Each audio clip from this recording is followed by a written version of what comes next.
How are you doing today? Man, I'm great.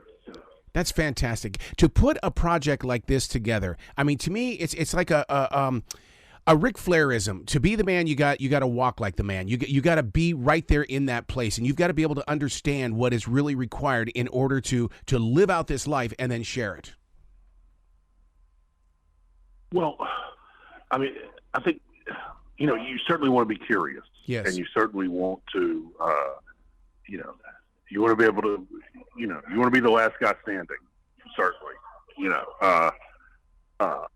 Hold your booze is certainly an occupational trait that will lead you somewhere good. But I mean, it's mostly you just want to be curious and you want to show people that you've thought about them and that, I think ultimately all anyone really wants is to be seen.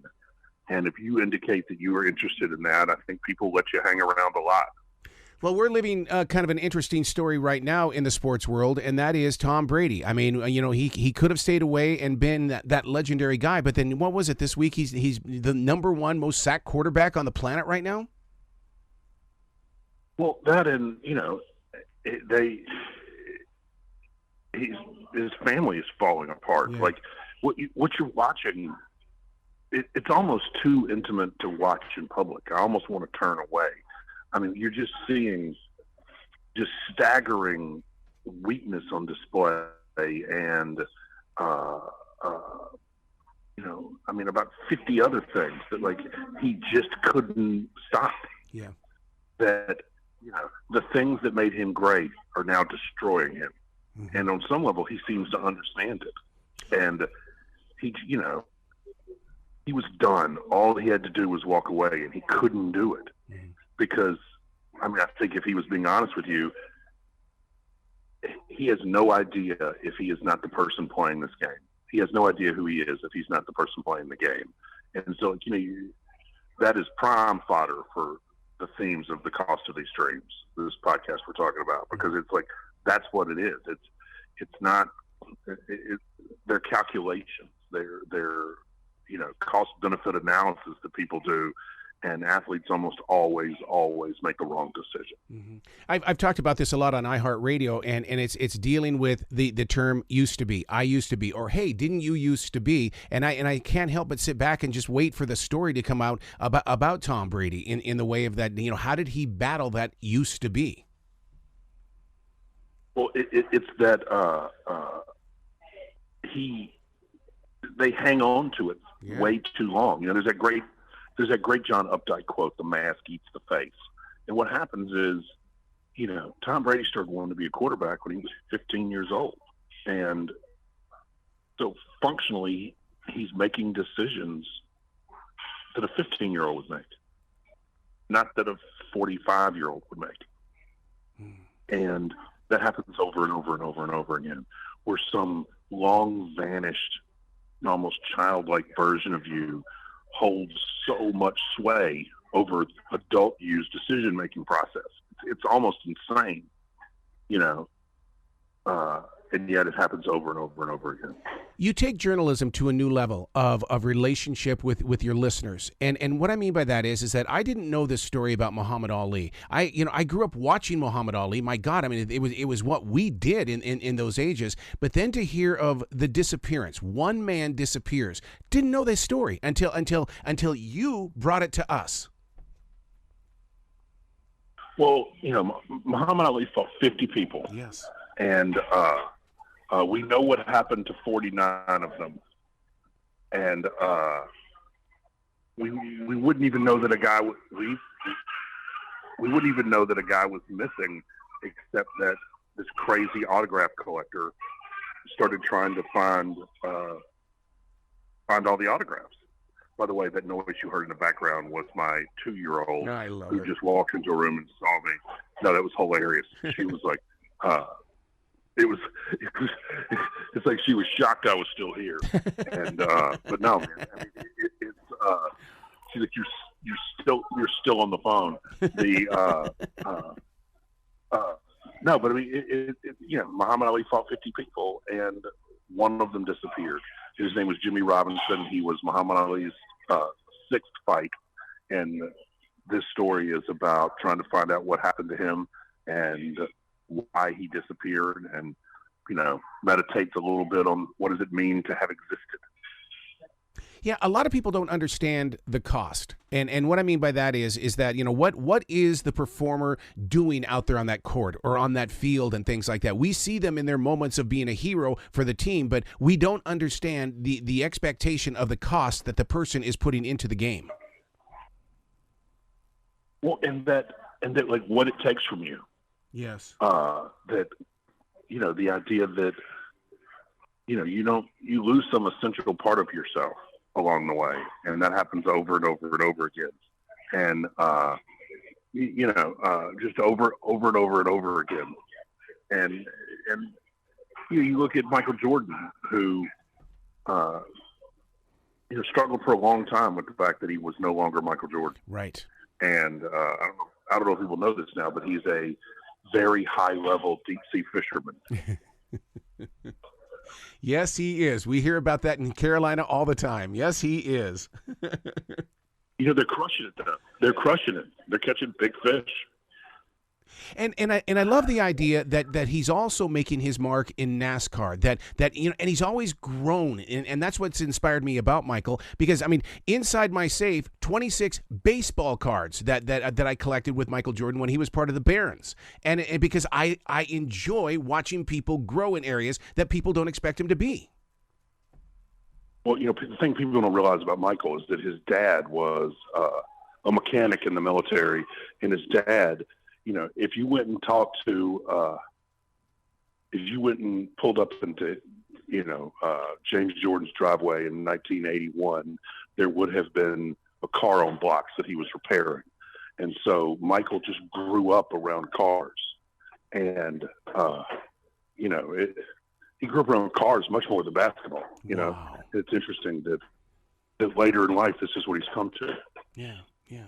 How do you put your stories together for the podcast? Does it come to you in the way of an author receiving, what their next story is going to be, or is it something that you've got to lay it all out, you've got to plan it out and format it out like a true broadcaster or journalist? As you know very well, that the producer does all the work. Hi, producer listening in. So I worked with these great folks called Goat Rodeo. And so we went through every one of my stories, because what they're trying to do is reinvent a new genre. In some ways, this is beta testing for what the future of books on tape is going to look like. Yes. And so, that's what you're really, if you download this and listen to it because of the stories, obviously, but also because this is what a book on tape is going to be. Well, this is my companion. When I'm driving in the car or I'm at work, this is my companion. When I'm walking out here in this forest in South Charlotte, North Carolina, I've got to have my companion. And that's what I love about this, is that you're giving me an oh wow factor, and I learn something from it. So you put a lot of attention into, okay, I'm gonna plant this seed. You may not see us grow with it, but we are. Well, it is. I'll say this. I know these stories really well, and when I went back and listened to them, I experienced them in a new way. Wow. So, I think that you learn something, you feel something new. I did, and I know this stuff very, very well. I was kind of, I was a little skeptical of the whole thing, and I was totally blown away. Mm-hmm. Mm-hmm. You really dig into some history here too, because I grew up idolizing Ted Williams, and so I have to ask the question: was he into the community as much as a lot of these sports heroes are, these like LeBron James and stuff like that?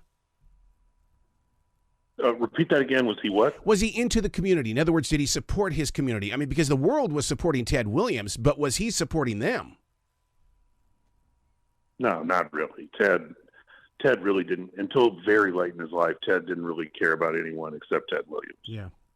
But his childhood, put it this way, his mother lived through his entire.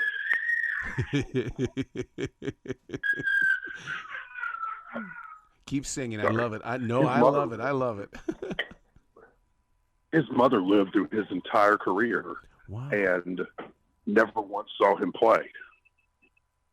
Well, that's odd. And when she died, he flew home, paid for the funeral, went to her house, found every single family photograph, and burned them.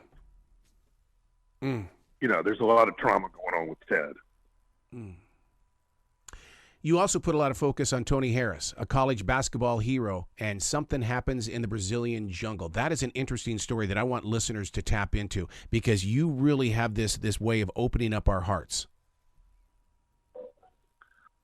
Well, you know, Tony Harris was a star basketball player at Washington State, had a great Sweet 16 run, and ended up playing all over the world, you know, like a lot of guys do for a pretty good career. And his last team was in Brazil. And this is a story about the last 4 days of his life when he was running from people who were chasing him. And so you have the narration of that, and also the secondary and ultimately primary narrative of you, the reader, trying to figure out if anyone is actually chasing him or not. Man, sharing these stories, do you feel like you know, that it's the calling, that it's that one moment that, because you've experienced it, because there are many times like when I talk with musicians and stuff like that, it's like, wow, that they're going to be here forever. We didn't get this story for the inside sleeve of an album, but through this podcast, which is going to be out there, it's like we're talking to a future listener. Well, you know, I'm trying to talk to as many listeners today as possible. Yeah. But I mean, you know, it is interesting to sort of see a new medium take your work and do something with it. That was certainly, I thought that was, it was very cool the first time I listened to him. Yeah. Yeah. So now with viewership, you know, kind of sliding when it comes to watching sports and stuff like that, do you see a new age sports hero, you know, given a rebirth or a reboot? Because it seems like that, you know, not everybody's following one person anymore. We're following a ton of people. Well, you know, although the thing that's interesting is that, you know, sports is the only thing that's TiVo proof. And so I think the sports rights, the price is only going to go up and up and up. I mean, we do follow a lot, but I mean, kind of not really. Like, no one really watches golf unless Tiger Woods is playing. Like, that's not really a major sport. Right. You know, the world really watches, I mean, the NFL, and they watch international football, and then, you know, like, I think there's nothing more stultifyingly boring than a regular season baseball game, and there's nothing more exciting than a playoff baseball game. Right. It's so true. It's so and true. So, you know, like, I mean, you know, so there's just a lot more options. Well, yeah, and you know, and ESPN was such a master in creating the Sports Center and stuff like that, because I mean, all of a sudden everybody's going, well, my excitement is in their videos. I got to go there. I've got to go to ESPN because ESPN is going to give me that rush. Yeah, we created junkies and feed them. Smart. Hey, do you ever get to come to the? I would. Do you ever get to come to what? I was going to say, do you ever get to come to the studios here in Charlotte? We have a big ESPN studio. I mean, it's not even 2 miles from here. In Ballantyne, I have been there. It is in Ballantyne, yes, sir. And there is if you want to see shenanigans, go to the Aloft Hotel, which is where everyone stays when they're coming in to film there. And, yeah, that place gets rowdy. You gave us the inside story on that one. So what can we look forward to? Because I mean, we talked about iHeart with the podcast and everything like that going up. I mean, how are we talking about 8 episodes for the season, 15 episodes? How are we doing this? There's going to be 8 episodes. Mm-hmm. They've been dropping, so go to your app and check them out, catch up, and they'll be there. So, you know, you can go listen to them anytime you want, and hopefully you learn new things about the athletes you care about the most, and maybe learn something about yourself too. Oh, you're right about that. You're right about that. Well, I mean, I can't thank you for sharing these stories, and I really do look forward to each one that drops each week, because I've experienced the ones that are there now, and it really is a true connection. And you know what it does? It revitalizes your love for sports. You know, that certainly was a hope, because I love them desperately. So I hope other people have that same experience. Absolutely. You got to come back to this show anytime in the future. The door is always going to be open for you, sir. Thank you so much. You be brilliant, okay? All right, thanks.